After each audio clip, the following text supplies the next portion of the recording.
terminar lo que estábamos exponiendo en la clase pasada, sobre todo algunos conceptos que quiero que se perfilen un poco mejor, porque son difíciles de retener mentalmente. No olvidemos nunca lo que dice nuestro credo. Dios creó omnia visibilium omnium et invisibilium, cosas visibles e invisibles.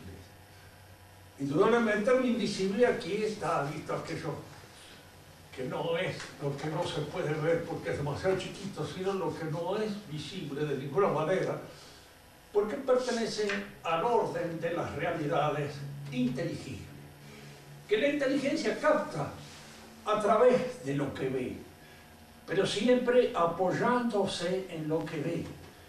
Nuestra inteligencia no puede acceder a lo inteligible de una manera intuitiva, es decir, de una manera concreta, inmediata, perceptible.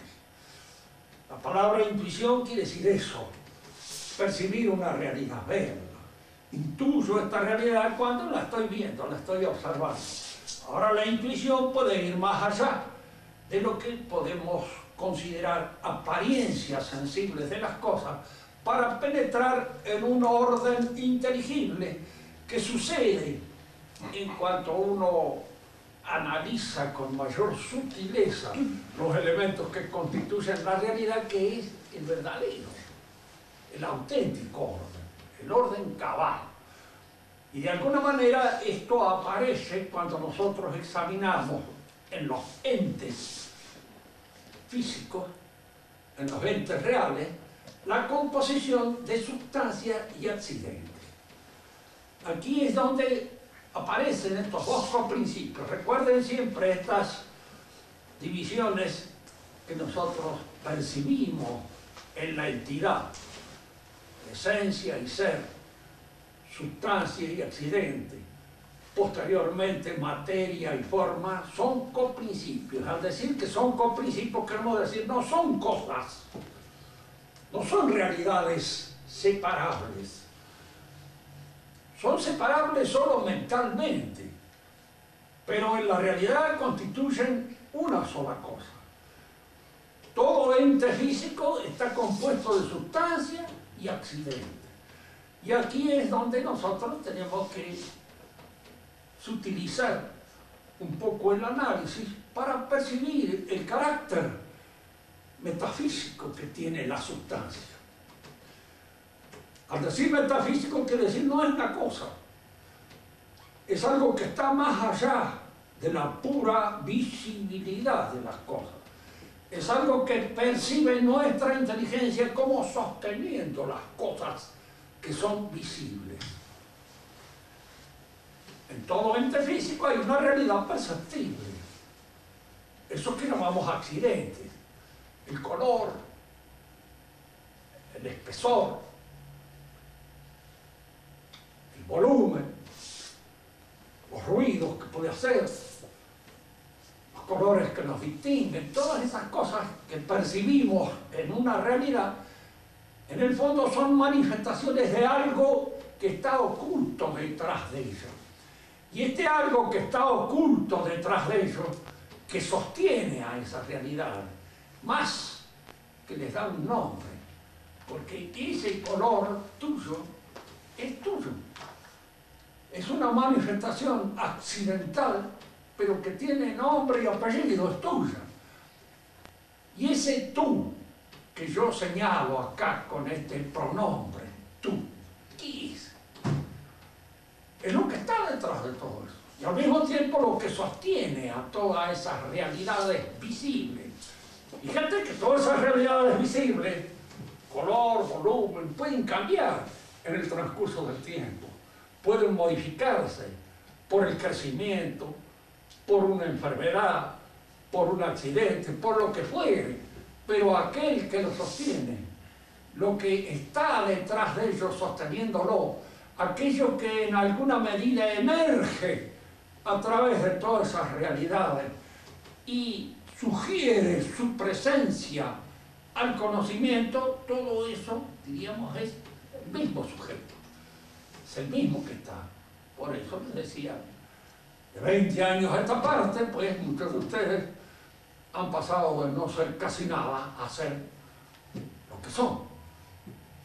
Pero siguen siendo ustedes, salvo cuando ya la alteración, el cambio accidental, produce un cambio de entidad. Cuando somos cadáveres ya no somos más nosotros. Es el cadáver lo que está aquí. El cadáver es otra cosa. Tanto que no podemos culparlo de las cosas que le pueden suceder. Porque todo lo que le puede suceder ya no es propio de él, no es de lo suyo. Lo propio de él ya pasó. Era aquello de lo cual era dueño y señor. Y eso de ser dueño y señor, ¿qué cosa es? Fíjense que generalmente la dificultad en este trato con la metafísica está en que nuestra inteligencia, espontáneamente, naturalmente es cosista, tiende a cosificar las cosas.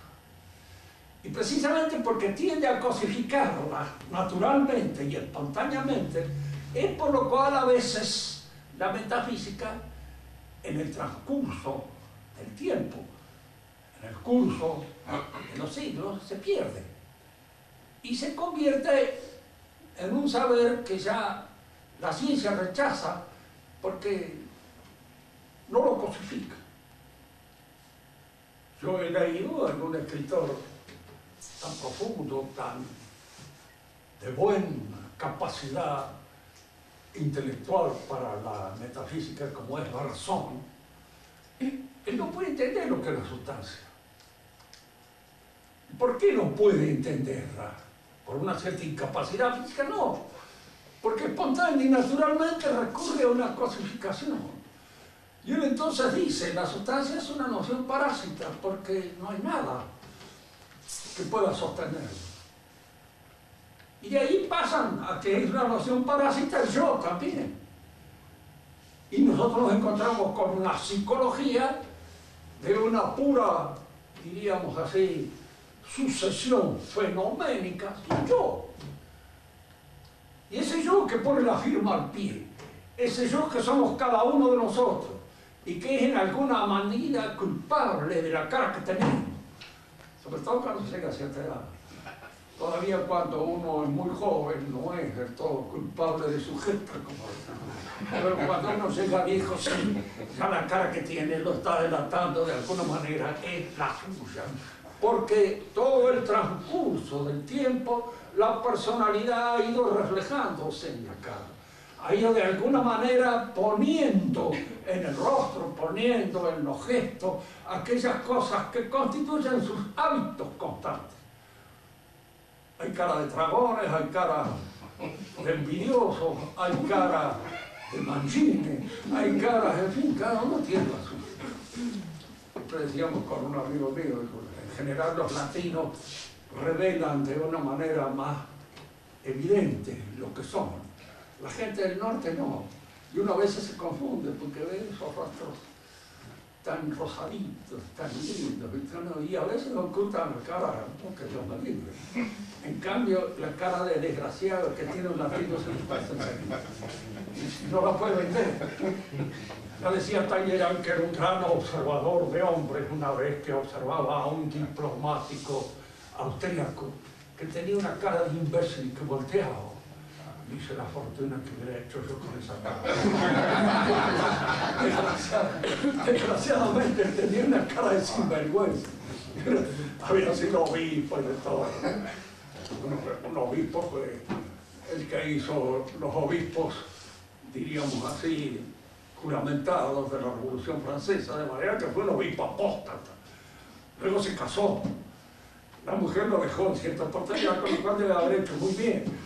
Y en una oportunidad en que le dijeron que la mujer de él había muerto, dijo, pobre fulano tal, el nuevo amante que tenía, ¿cómo la va a sentir?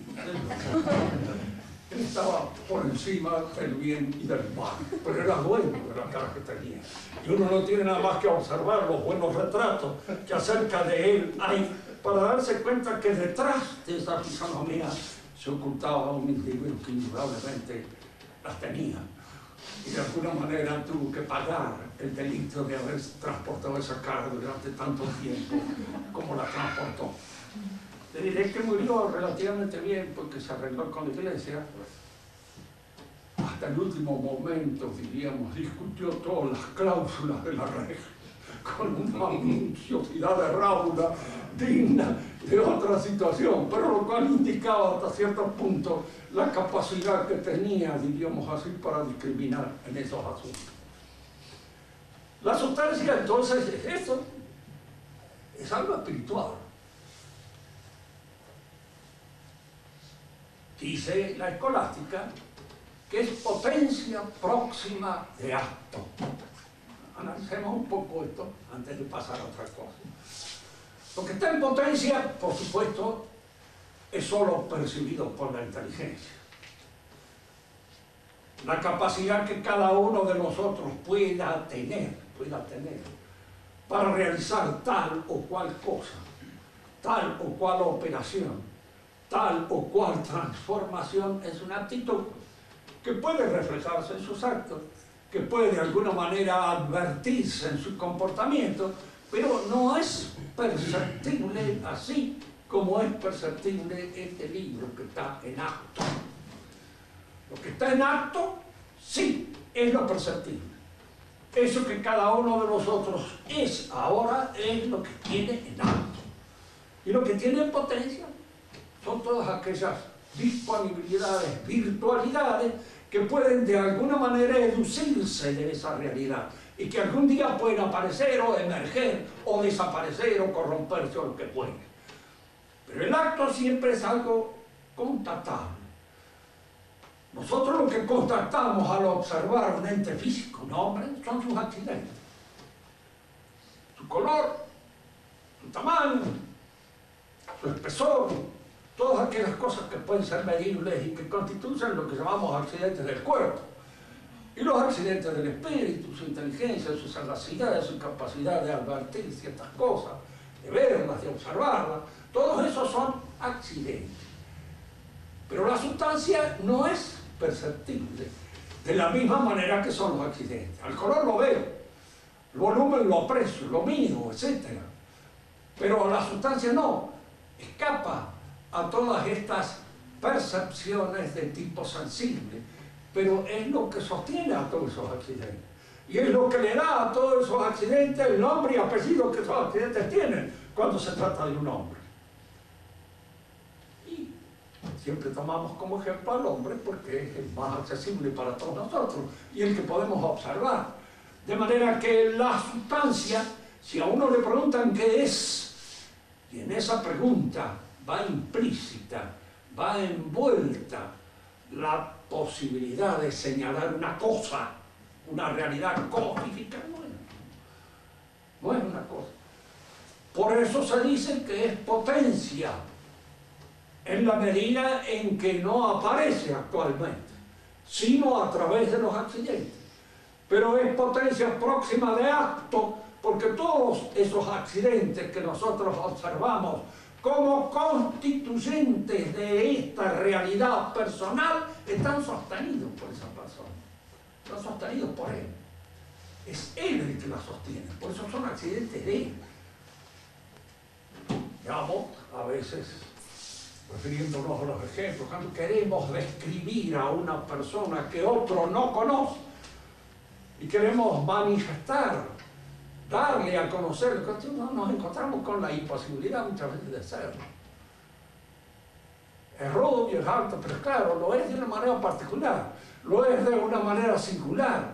Hay en él una cualidad propia que hace que todos esos accidentes comunes, que pueden ser de otros, sean de él. Tengan la característica personal de su personalidad. Es el color de él, es la estatura de él, es todo eso que de alguna manera revela genio y figura hasta la sepultura, como dicen los españoles. De alguna manera lo revela, lo manifiesta, lo expresa. El espíritu se manifiesta así a través de una serie de accidentes, pero es esa realidad la que está próxima de acto porque es la que sostiene efectiva y realmente los accidentes. Interesa siempre en teología, sobre todo, tener una clara idea de lo que es la sustancia para comprender el misterio de la transustanciación. Es decir, de la posibilidad que existe efectiva y real de que una entidad espiritual sustituya a otra que en el fondo también es espíritu para sostener los accidentes que constituyen el pan. Esto no quiere decir que el misterio quede aclarado totalmente, porque es misterio. Si no fuera misterio, sí, habría claridad para nosotros, pero es misterio. Y el misterio siempre permanece en una zona de claro oscuro para nosotros. No aparece de una manera bien clara. Pero cuando nosotros queremos expresar, por ejemplo, la generación del hombre en el seno de la mujer, la generación y la presencia en el seno de la mujer de un ser que va a decir yo, único y personal, indudablemente no se puede explicar pura y exclusivamente por la mezcla de los genes y de los gametos. En el animal sí, no hay otra cosa, porque el animal está programado de una manera puramente específica. Este gato repite a los gatos, aun cuando tenga una vida singular, individual de él, no es una persona. Y al no ser una persona, todo lo que en él se realiza está de alguna manera contenido en lo que podríamos llamar su programación genética, para repetir exactamente los mismos gestos. Pero los gestos de esta persona a veces son irrepetibles, son en alguna medida a veces imposibles de concebir, de ver. ¿Para qué lado puede disparar? ¿Por dónde puede aparecer? Incluso puede a veces tener un comportamiento que de ninguna manera se explica biológicamente. ¿Quién explica biológicamente el suicidio? ¿Quién lo explica?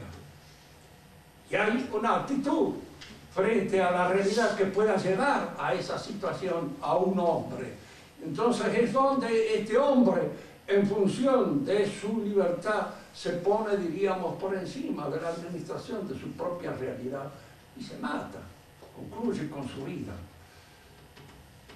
Esto nos indica una cosa, de que la pura programación genética no puede dar cuenta y razón de la personalidad. ¿Por qué?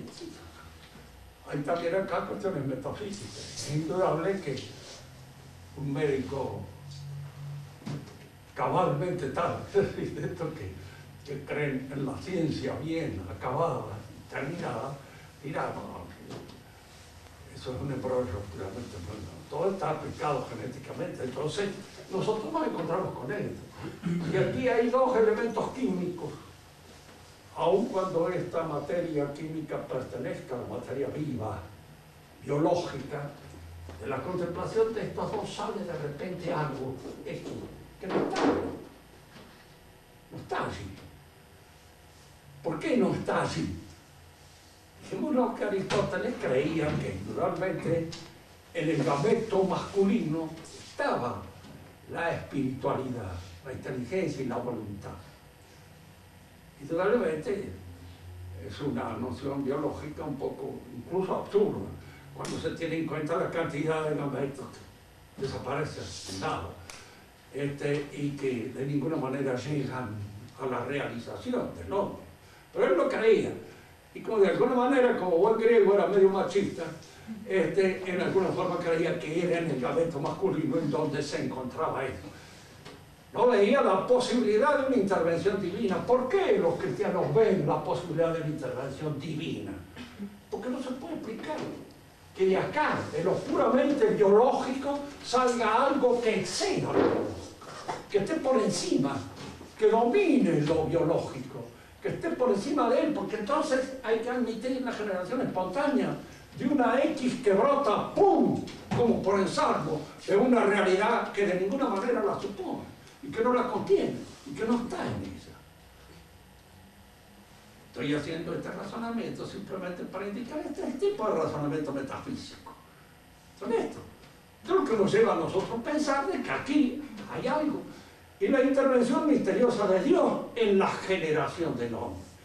¿Por qué la intervención de Dios? Porque no es nuestro espíritu el que interviene en la generación del hombre.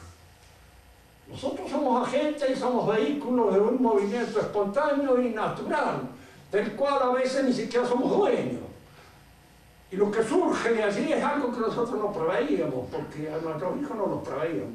Y en ninguna manera, diríamos, pensábamos que iban a ser como son. Porque en un momento determinado reaccionan de un modo que incluso a veces puede llamarnos la atención. Y puede decir, no sé de dónde diablos sale este, siempre hay algún tío que puede ser responsable, a lo mejor, de los elementos un poco inescrutables que surgen en este proyecto, diríamos así, de mi propia realidad. Pero esas son cosas que pertenecen. De hecho, nosotros somos perfectamente conscientes de que no es hijo de nuestra espiritualidad, es hijo de la naturaleza, de lo que hay en nosotros, diríamos, de biológico, que no es ni siquiera nuestro, de lo cual somos vehículos simplemente. Entonces, si nuestro espíritu no interviene para la creación de un espíritu que además no lo podría intervenir, no podría hacerlo, tiene que haber algo espiritual que intervenga. Y este algo es Dios, precisamente. Y no otro, porque es el único que puede crear algo y hacerlo, diríamos así, sobre la base del elemento genético que forma lo que podríamos llamar la herencia material que cada uno de nosotros recibe como legado de sus padres. Vamos ahora a analizar esta otra tesis. Praeter absoluta accidentia est etiam relativo. Además de los accidentes absolutos, hay otros relativos, dice él. Sive ad aliqui non significi secundum propriam rationem aliqui inerens. Es decir, dice, hay algo que no significa una relación propia con la sustancia.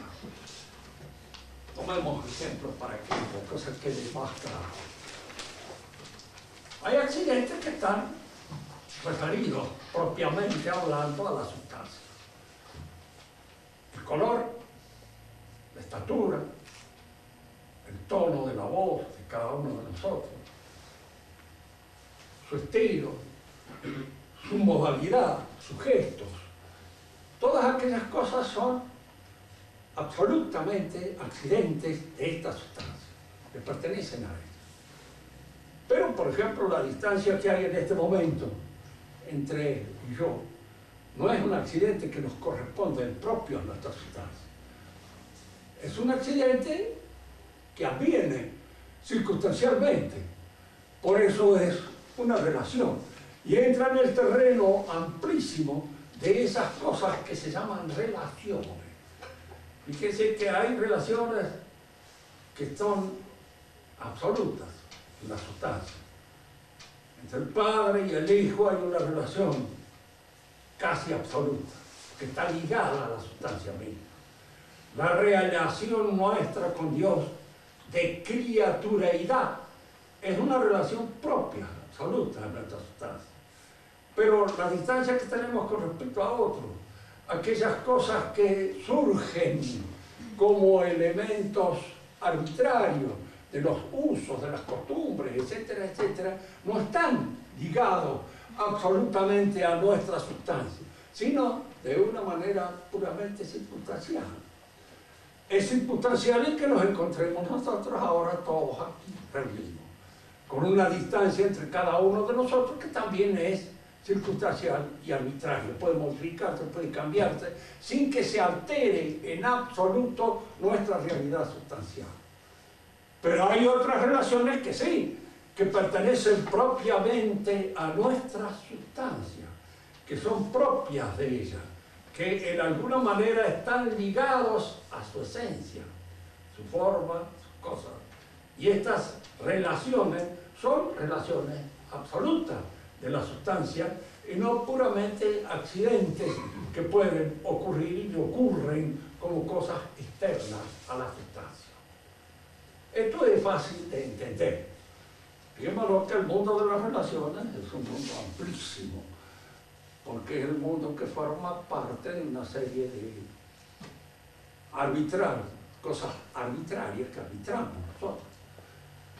En un momento determinado podemos o tener una situación determinada en el orden social que nos permite relacionarnos ocasionalmente con una serie de personas, como jefes, como subordinados, como subalternos, etcétera, etcétera, que son cosas que no corresponden a nuestra esencia, no suceden. Suceden que esas cosas ocurran, pero de ninguna manera están ligadas a nuestra existencia como está ligada, por ejemplo, nuestra relación con Dios, nuestra relación con los padres, nuestra relación con el territorio en que hemos nacido. A propósito de esto, me acuerdo también de una situación a veces un poco jocosa que me ocurrió con unos alumnos. Porque yo le decía, hay relaciones que indudablemente están ligadas a nosotros. Se puede inventar el Día de la Madre o no inventarlo. Puedo estar enojado con mi madre o no enojado, distanciado o separado, pero estoy ligado a ella. Hay un invisible cordón umbilical que me ata para siempre. Soy tu hijo y esto, cualquier cosa que pueda suceder, no lo altera. Así como soy una criatura de Dios, soy hijo de mi padre, soy hijo de mi padre, soy hijo en alguna medida también, casi sustancialmente y en sentido absoluto de esta tierra que nos hay. Porque hemos nacido en ella. Hemos recibido, diríamos así, su influencia. Hemos recibido la influencia de la sociedad a la cual pertenecemos. Y esa dibuja una modalidad, una manera de ser que es inseparable de nosotros mismos. En cambio existen una serie de cosas, el pertenecer a este club o a aquel otro club, a este partido o a aquel otro partido, son cosas puramente publicitarias. Son entidades publicitarias que no tienen realidad concreta. Que es así cuando el alumno se me había enojado a mí porque me dice, ¿usted quiere decir que el Partido Radical es una unidad puramente? Sí, le digo, mire, el día que se deja de hablar desapareció. Existe a pura saliva y existe en la medida en que se hable de él y que salga en los diarios, que se diga aquí o allá. ¿Usted ha oído hablar de don Gennaro Giacomini y el Partido de Salud Pública? No, me dice, no, bueno, existió en la época, yo me acuerdo. Y era relativamente joven, no existe más, ¿por qué no se habla más de él? Y al no hablarse mal de él, desaparece del mapa. Y existen así una serie de cosas que son entidades puramente publicitarias, realizaciones de la publicidad y de la propaganda, cosas que no son reales, a las cuales uno no pertenece. Fíjense que en un momento determinado, precisamente como causa de toda esta transformación de la sociedad que está sufriendo a través de este proceso que se llama la revolución, del cual en alguna oportunidad podemos hablar en un sentido más profundo, se van cambiando y van transformando y van, diríamos, sustituyendo a las realidades concretas. La familia desaparece, cada vez es más difícil sostenerla, cada vez es más difícil que la podamos realizar efectivamente y vivir en el seno de una auténtica familia, tener una relación familiar cabal y auténtica, difícil, cada vez más difícil porque tiende a la desaparición. Y uno se preguntará, ¿por qué? Aquí es donde conviene hacer trabajar un poco la imaginación teológica. Porque fíjense que cuando nosotros perdemos de vista los poderes naturales que efectivamente existen, el del padre, el de la madre, el de las clases dirigentes de un país, que han hecho sus pruebas históricas, que existen a través de los beneficios, de los servicios hechos en la historia, por eso dirigen. La tendencia actual es hacer desaparecer todo eso. La revolución nace, diríamos así, como un propósito determinado de terminar con la iglesia, con la monarquía, con la nobleza y con todo eso que se llamaba antes el pueblo, que era una organización, diríamos así, jerárquica, de situaciones que los años habían ido creando, procreando, produciendo, estableciendo efectivamente en un lugar determinado. No hablamos de nada idílico, porque en los pueblos había sus héroes, sus cantores, sus poetas, sus imagineros, sus bandidos, sus traidores, sus sinvergüenzas, y todas esas cosas que se dan efectivamente en la vida de los pueblos siempre, pero eran pueblos que nacían, ¿no? ¿Cuál es el poder que ha ido sustituyendo a la plata? El poder del dinero es el poder revolucionario por antonomasia. Lo dice el mismo Marx. En alguna vez, porque hay que leerlo a veces sin ser marxista, es mejor. Porque el que es marxista y lo lee como marxista se termina por todo el viaje, porque entonces se lo traga así, sin clasificarlo, y llega a convertirlo en una suerte de misado al libro de Marx. Pero el que no lo es, lo lee con grano sali, y al leerlo con grano sali dice que son las cosas que son efectivamente ciertas. Él habla del poder transformador y revolucionario del dinero. Y el poder del dinero es el que ha hecho, en cierto modo, la revolución y el que ha destruido todas estas otras instituciones que existían antes. Y uno la pregunta es decir, ¿por qué las ha destruido? No se pueden comprar. Y lo que el dinero no puede comprar, lo destruye. Y sigue y sostiene pura y exclusivamente lo que se puede comprar. Fíjense que se pueden comprar los curas. Y creo que en un momento determinado ya están casi todos ellos comprados de algún modo por el dinero internacional. Pero no se puede comprar la iglesia, las verdades de fe. Eso es lo que no se puede comprar. Se puede comprar un título nobiliario, pero no la nobleza cabalmente tal, que es algo que pertenece al patrimonio mismo del alma de cada uno de las personas. A los pueblos se los destruye aburguesándolos y convirtiéndolos en burgueses resentidos y en burgueses que aspiran al pato del león cuando tienen las lentejas puras y nada más que del pesebre socialista, y esperan de eso todo lo que se da. En esta sociedad, donde ya no existe nada más que el poder del dinero, el poder del dinero crea a su vez una oligarquía plebiscitaria de estos que recogen votos. Son los políticos que podríamos llamar profesionales. ¿Y qué son los políticos? El Valdes, el que recoge votos. Yo he conocido 2 o 3 que recogen votos en el barrio. Tienen 50, 60, 90 votos, en fin, lo que sea. El que recoge un poco más allá del barrio, el que recoge en la provincia, el que recoge en la nación, y cada uno de estos constituyen esa oligarquía sufragista que está sostenida por la propaganda, sostenida por la publicidad, y la publicidad está sostenida por el dinero que la hace posible, que la sostiene. Aquí nosotros nos encontramos con un poder que se expresa fundamentalmente a través del dinero. Un amigo mío, el padre Biestro, precisamente había escrito una cosa muy interesante sobre el dinero. Muy interesante, linda, así. Porque él lo veía como un sacramento del infierno. En este sentido, que el sacramento es aquello que de alguna manera produce efectiva y eficazmente la gracia. Y el dinero produce un poder. Y un poder que sustituye los poderes naturales y por ende va sustituyendo poco a poco los poderes que dependen en su ejercicio del poder divino.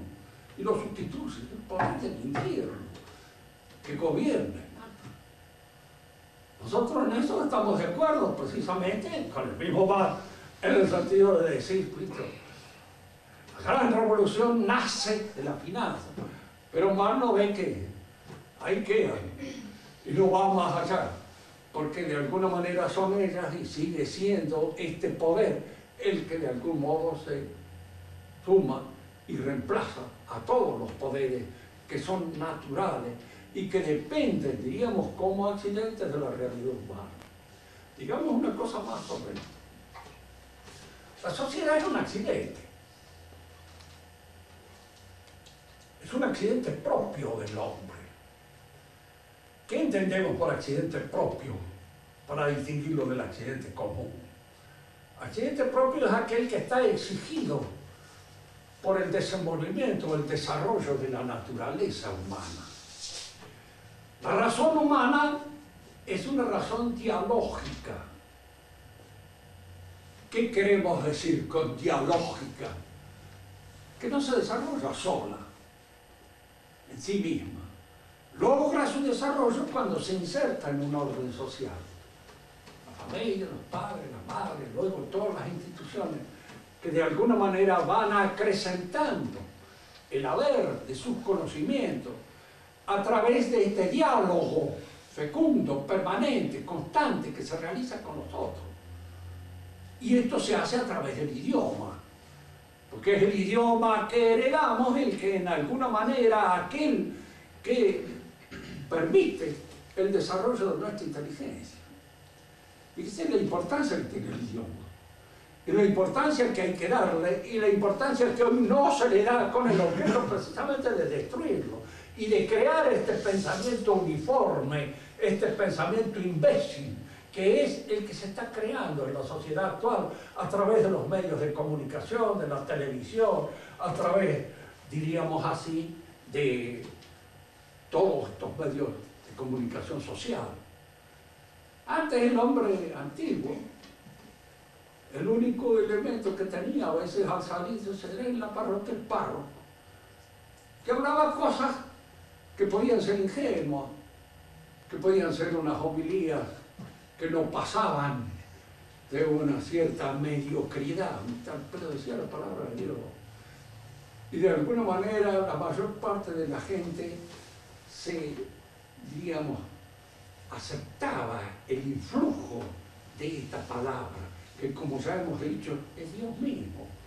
De manera que estaba en contacto con algo grande. Yo me acuerdo haber leído en la historia de Israel que los niños israelitas aprendían a leer en los cantos de David, en los salmos.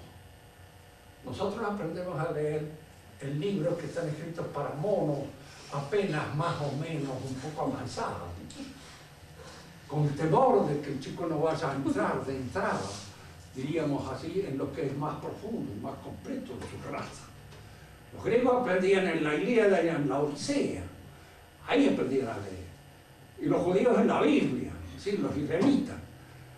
En la actualidad nosotros aprendemos un libro escrito por una maestra, pobrecita, que ya ha llegado al fin de su carrera y que escribe un libro para un individuo que está recién saliendo de la animalidad y que aprende a balbucear algunas cosas. Y entonces se le da esa comida. Y luego está el diario, luego está la televisión y está todo eso que ayuda a la imbecilización general. Si alguno me preguntaría, ¿y por qué quieren que los imbéciles se los maneja fácil? A los que no son imbéciles no. Pero si usted logra una imbecilización colectiva suficiente, como para que el gobierno tiene asegurado esto. ¿Cuántos idiotas hay que creen efectivamente que la democracia existe? Está bien. Y usted los pregunta en algún lado, hay mucha gente que no, los gobiernos democráticos. La realidad eso es un camelo publicitario nada más, nadie que tenga dos dedos frente puede creer en eso. ¿Quién va a creer que el pueblo gobierna? Gobiernan estos que están ahí, no es sí. Es una cosa que leyendo a Santo Tomás se da cuenta. La sociedad es efectivamente un accidente propio del hombre. Pero este accidente propio del hombre va creciendo en la medida en que el hombre se desarrolla, en la medida en que el hombre se perfecciona. Y este perfeccionamiento intrínseco se proyecta hacia lo exterior. Esto es lo que los griegos descubrieron bien. Es el descubrimiento de Sócrates y de Platón. Cuando él se da cuenta de que no puede haber una buena sociedad si no hay buena gente. Y diríamos así, la sociedad cristiana surge precisamente por esa convocatoria a la conversión interior de los hombres. Uno dice, en toda sociedad el fundamento del orden social es la religión. ¿Qué religión? Cualquiera en un momento determinado. Pero ¿por qué dice usted que es la religión? Porque la religión es la que asume al hombre desde adentro. Todas las demás cosas no pueden hacer. Fíjese que en la Revolución Francesa han querido de alguna manera inventar la ideología que de algún modo pudiera sustituir esa presencia mística de Dios en el interior del creyente, en función de la cual este creyente rectifica su voluntad, purifica su inteligencia y en alguna medida, diríamos, endereza sus aspiraciones en función de esa presencia mística que tiene en su interioridad. El creyente ni siquiera puede pensar mal, porque si piensa mal, él sabe que Dios lo está viendo, lo está observando. Y entonces cuando piensa, trata de rectificar sus pensamientos. Traten ustedes de sustituir con una ideología esto. ¿Cuál es la ideología que nos pone en el interior de nosotros aquí en Alfonsín, a Menem, frente al cual nosotros tenemos de alguna manera que responder de la rectitud del pensamiento y de la rectitud de nuestras apetencias voluntarias o de todas nuestras apetencias? No. Y si en una sociedad no aparece eso que desde la interioridad rectifica los apetitos y les da a los apetitos su orden, les da a los apetitos su perfección, no hay sociedad posible. Cuando uno dice, ¿por qué hay tanto crimen en la actualidad y tantas cosas? Las razones pueden ser muchísimas desde el punto de vista accidental, pero fundamentalmente porque ha desaparecido el temor de Dios. No se teme nada de Dios porque Dios no existe. Y cuando Dios no existe, cada uno hace lo que se le da la gana. Y es decir, que cada uno hace lo que se le da la gana, es decir, que cada uno chapa donde puede y lo que puede. Y en la medida en que el vigilante no intervenga allí, yo puedo hacerlo. Y todavía está esto otro, que es un viejo adagio latino. ¿Y quién cuida a los vigilantes? Porque fíjense que si los vigilantes no tienen contención interior, contención pasiva. ¿Y qué les impide en un momento determinado aprovecharse de su situación de vigilante para hacer cualquier otra cosa que sea delictiva, si eso le conviene y si eso le viene bien para él? Es muy difícil en una sociedad que no tenga esta contención intrínseca. La tienen a través de la religión. Como siempre hemos dicho, la religión, si viene de Dios, es una. No puede haber varias. Y si es un producto humano, no es religión. En cuanto lo descubrimos, se acabó. ¿Por qué? Porque el creyente es aquel que cree que aquello que cree viene de Dios. Si no, no cree en nada. Está convencido de que es una invención del hombre, como es el arte o como es cualquier otra cosa que depende de la realización o de la productividad humana. Entonces nada, no es algo que incite a mi adhesión completa. Una poca cosa. Y la religión es eso, es la presencia de Dios en el orden social. Presencia, diríamos, accidental también, porque la gracia es un accidente. El más importante de los accidentes. Decía mi viejo maestro, niño de aquí. Bueno, importante, sí, ponía los ojos hacia adelante, el accidente por antonomasia es la gracia, porque es algo que acaece en nosotros. Fíjense que este accidente lo encontraremos nosotros cuando analicemos otra de las tesis de Santo Tomás en los ángeles mismos. El ángel no tiene materia y forma, pero tiene sustancia y accidente. Y el accidente a veces es esta, la gracia, no la gracia. Cuando alguien me pregunta, el diablo es un tipo inteligente, sí. Debe conocer bien lo que es Dios. No lo conoce bien. ¿Por qué? Porque como dijo Dante, ha perdido el bien del intelecto. Ha perdido el bien del intelecto. Conoce muy bien todos los laberintos que conducen a la caída. Conoce muy bien todo aquello que de alguna manera pertenece a la canallería habitual, ¿no? Eso sí, son caminos que recorre perfectamente bien. Algunos de ustedes, los que tienen más experiencia, pienso en los abogados que tienen expedientes y que se han encontrado muchas veces con delincuentes. Pero muchos de ellos son individuos que tienen una gran percepción de la bajeza humana y que saben explotarla, pero de una manera muy bien ubicada. Lo que no entienden es el santo, se los desconcierta. Una actitud decente es como en una mujer. Si ustedes, que son chicas bonitas, un día caen cerca donde hay algunas atorrantes, verán que las atorrantes no entienden por qué no son atorrantes. No lo entienden. Y de alguna manera dirán, qué sé yo, medio loca. Tiene una serie de ideas rarísimas con respecto, diríamos, lo que constituye el mal. Porque el mal es, claro, un laberinto. Y en este laberinto hay que tener una cierta agudeza para guiarse en él. Y esta es la agudeza y la capacidad propia de los demonios, de conocer bien los laberintos del alma que llevan al infierno y que llevan a la bajeza. Pero no conoce bien lo que está arriba. No lo conoce bien. Porque ha perdido este bien del interior. Si no lo hubiera perdido, no estaría bien. Y si lo estuviera viendo, estaría todavía en gracia. Pero han perdido, y al perder la gracia, este accidente por antonomasia ha caído precisamente en esa derelicción que constituye el descenso, la bajeza. Pero la bajeza, ¿cómo se viene? ¿Qué capacidad tiene? Es lo que podríamos llamar acá la apología del mayordomo camandulero. Es el que sabe muy bien cuáles son los laberintos, diríamos así, de la camándula.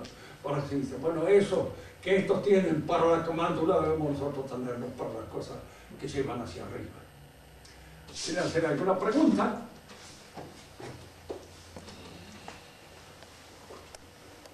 Hagan cualquier pregunta que más...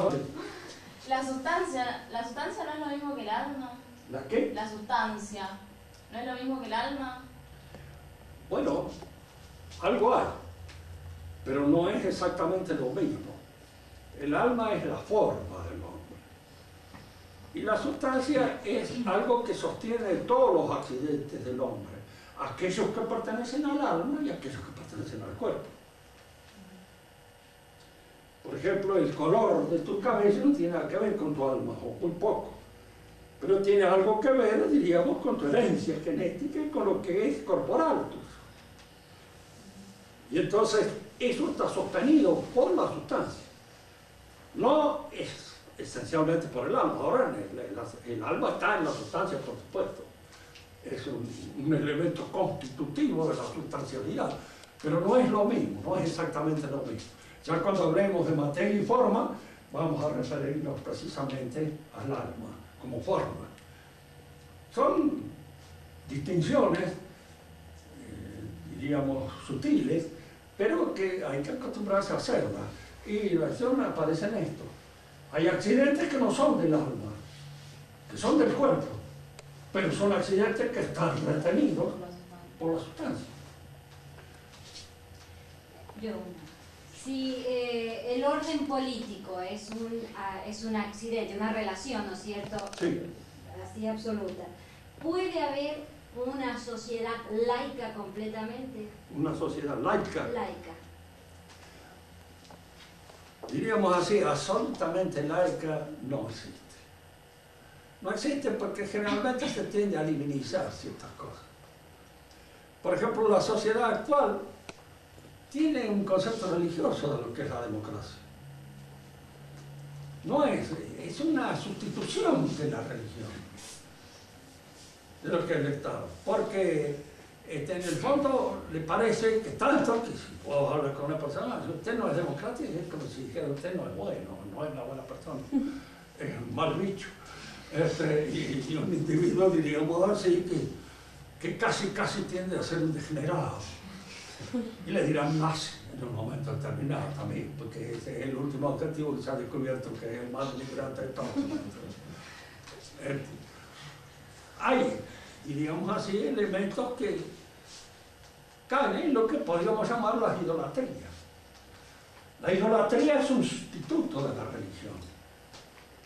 La reemplaza en un momento determinado, pero la reemplaza. Pero no te ordena. Claro. Ahora, claro, cumple las funciones de la religión. Pero una laicidad así total, absoluta, aséptica, completamente higiénica no existe. No hay que ser totalmente laico.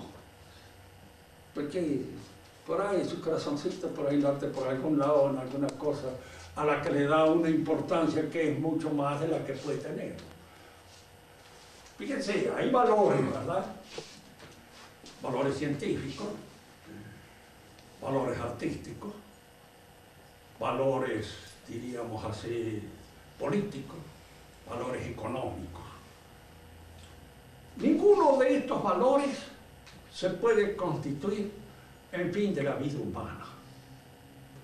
Ninguno de ellos puede constituir el orden social cabal.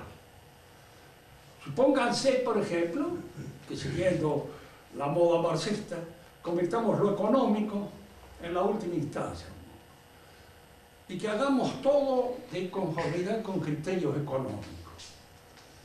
Piensen ustedes lo que sería la vida. Hasta, qué sé yo, todo aquello que es de lujo o relativamente inútil, que no tiene una inmediata producción económica, está de más. ¿Cuánta gente está de más? Que podría ser sustituida por un cepillo, por un robot, por una máquina que funciona mucho mejor. Entonces, los viejos desaparecen de una sociedad económicamente bien organizada. ¿Qué liquidarlos? ¿Para qué sirve? Incluso más, convertirlos inmediatamente en jabón o convertirlos en abono para la tierra, convertirlos en algo que sea económico y no que estén produciendo ahí el viejo desgraciado que anda dando vueltas por aquí. Los inútiles, los discapacitados, toda esta gente, todos los cuales no son desaparecidos. Es decir, si nos guiamos por criterios económicos, hasta en la elección de las mujeres que nos gustan, elíjanla por criterios puramente económicos. Esta me conviene porque hay tanto en el asunto y nada más, y lo demás no. Claro, aparece allí el corazoncito que uno lo traiciona. Y le gusta esta porque se sonríe de tal y la broma. O sea, se acabó todo lo económico, se le viene abajo el andamiaje y de alguna manera cae en el romanticismo. Traten de hacerlo científicamente. Empezando por esta pregunta. Científicamente hablando, ¿vale la pena vivir? ¿O no vale la pena? Fíjense. Respondan científicamente y estoy casi convencido de que se llega a la conclusión de que no vale la pena. Entonces, la única solución es lo que creo que lo decía un médico famoso cuando un hermano de él le presentó una radiografía y le dice, ¿qué te parece esto? Si yo fuera él, se me pegó un tiro. Era él, se pegó un tiro. Es decir, frente a una situación determinada así, la solución científica es científica, tal, sin otro medio. Supongamos en el caso político. Uno a veces conoce a políticos absolutamente puros, como podía ser Lenin, por ejemplo, que no tenía ninguna trepidación en función del objetivo de tener el poder, y de tener el poder por encima de cualquier cosa. Y la gente era valorada en función del poder que le podía dar o del poder que podía obtener a través de él. Y de otro modo era nadie, no existía.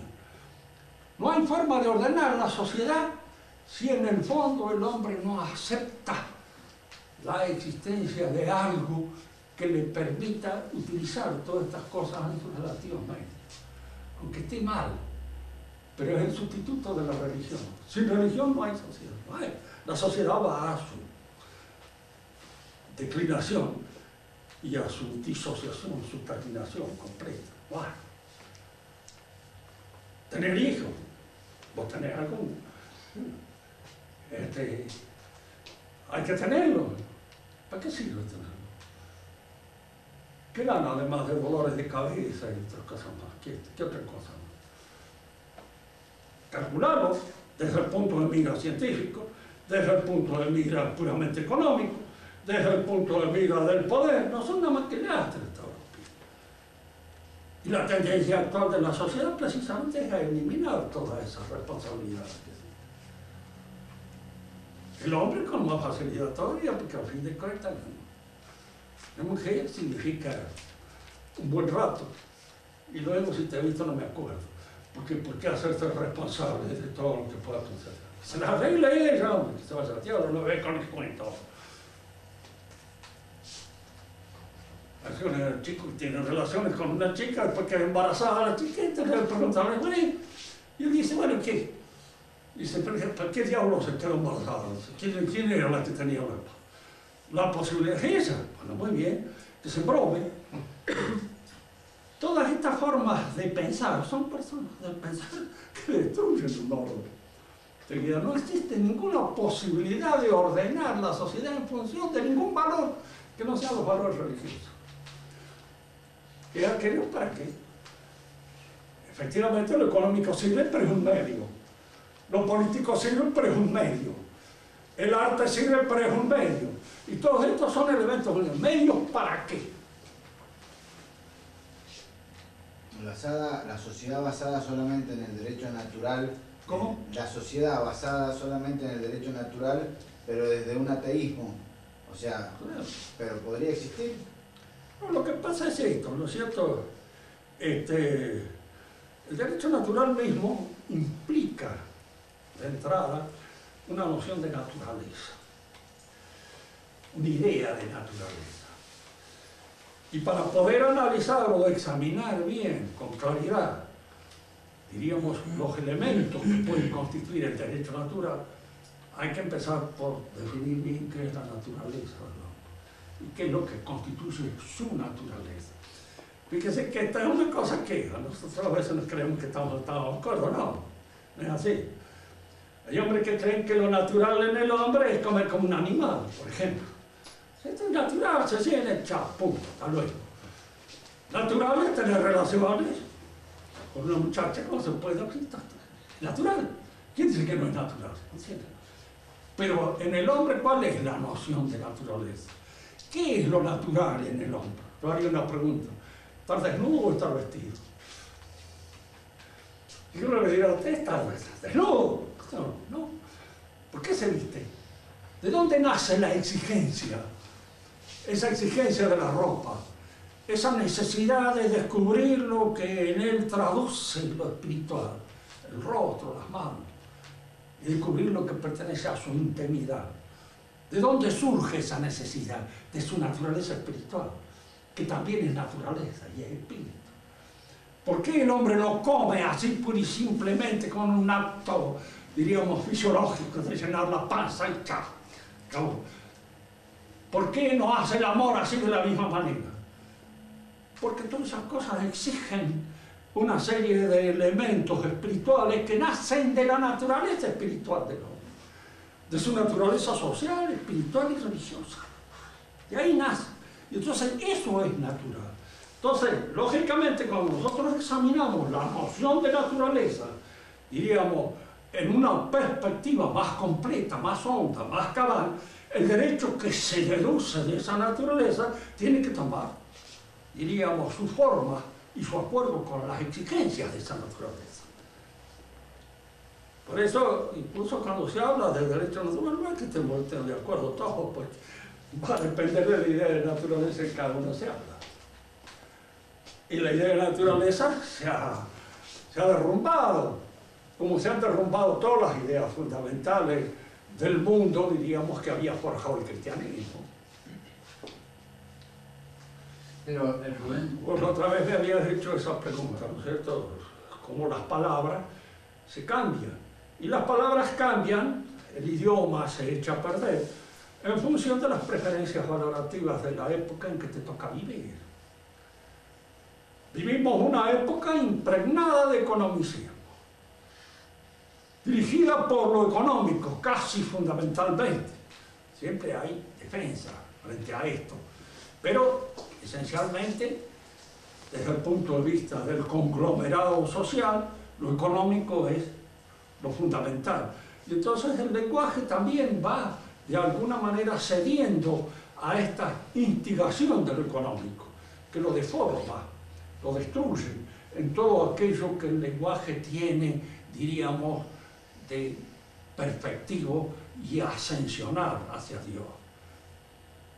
La palabra autoridad para la mayor parte de los chicos es una palabra sustitutiva de gobierno, autoritario. Y la palabra autoridad en buen castellano quiere decir inteligencia de las cosas. ¿Cómo puede haber sido que los romanos lograron edificar su cultura a partir del derecho romano, que no tenía a Dios, por lo menos al Dios católico como visión, y crearon todo un sistema de leyes que es más, tan perfecto que el catolicismo lo acepta y es el que nos rige prácticamente hasta hoy en día? Y lo crearon sin una visión. La religión aparentemente, puedo estar equivocándome, no aparentaría la religión haber intervenido en esa creación de esa sociedad. ¿Cómo se llamaba Júpiter? Sí. Dios Pater, el padre del derecho. Diríamos que en la primera hay, hasta en el nombramiento de Dios mismo, entre los romanos, está la referencia del derecho a la organización religiosa de la sociedad. Oh, sí. Los romanos eran muy religiosos, además de hecho, siempre tendían a la pax deorum, paz de los dioses. Y está en el nombre de Dios, Dios Pater, Júpiter, es decir, Dios del derecho. Y eso ya había, ¿no? Entonces, claro, todo el derecho romano está impregnado de eso. Y no hablo de las cosas sociales. En Roma, por ejemplo, el hombre solitario, el self-made man, no existía, no se llegaba a nada. Había que tener familia. Y si no era la familia de uno se ascribía a otra familia.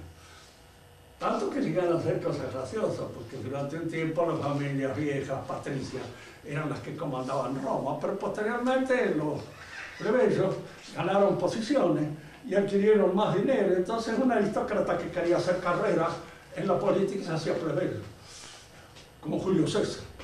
Se hizo adoptar por un tío de él, Mario, que era precisamente el Perón de aquella época, fue el jefe de las masas. Y él, para heredar la posibilidad, diríamos así, de heredar toda esa afluencia electoral de Mario, se hizo adoptar por Mario. Pero no, todo estaba inscrito, y la familia era una inscripción religiosa, porque la familia era una entidad religiosa, fundamental. El tipo que no tenía familia no tenía tampoco, ¿qué le puedo decir? Carecía de la protección de los dioses familiares. No era nadie, no existía en Roma.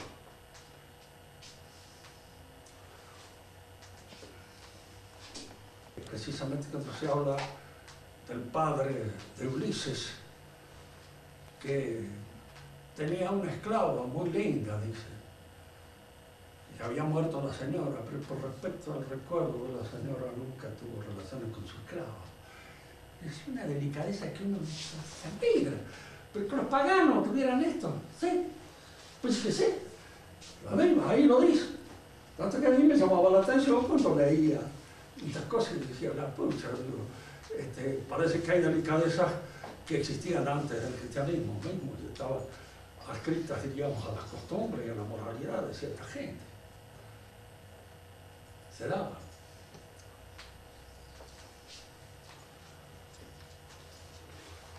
Y no le digo nada porque toda la vida romana está impregnada de medidas de tipo religioso. De salir con el pie derecho de la casa.